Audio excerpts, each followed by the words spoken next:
I've been a pastor about 30 years, and I started with a Bible study back in the grunge era.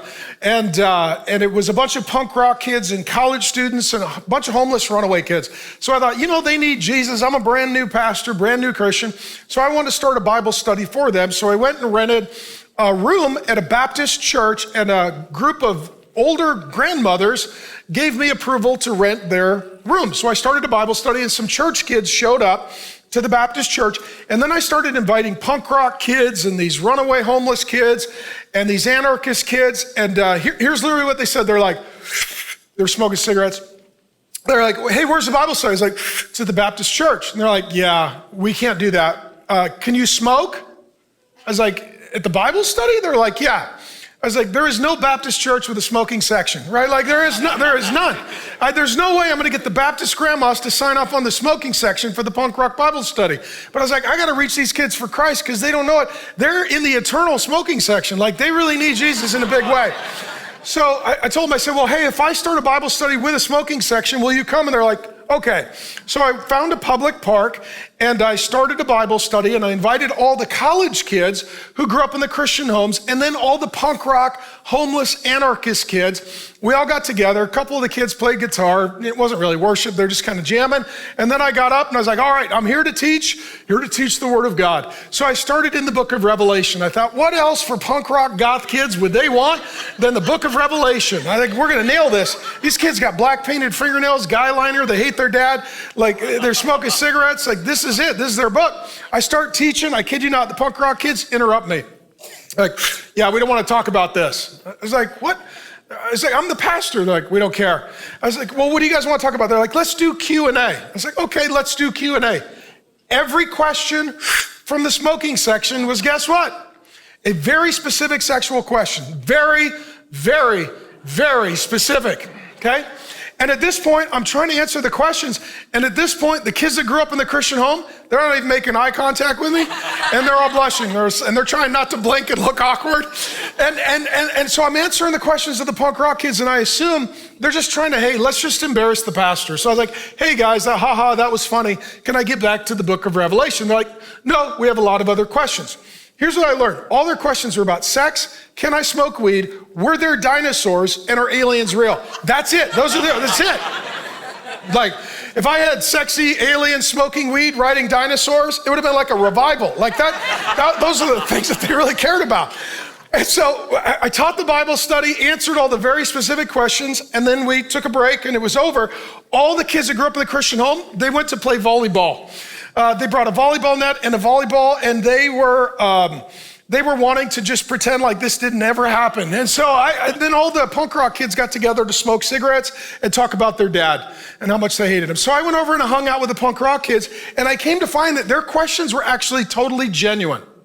They weren't like just trying to get me in trouble or make me feel embarrassed. And if you haven't learned yet, you can't.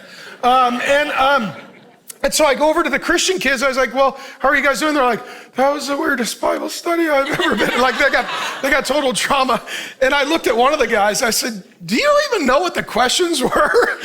He's like, no, I'm a virgin. I don't even know what they were talking about, but it seemed naughty. It did, okay? So, and the point is this, if you grew up in a religious home or a church environment or Bible teaching, there are certain questions you don't ask because they've already been answered.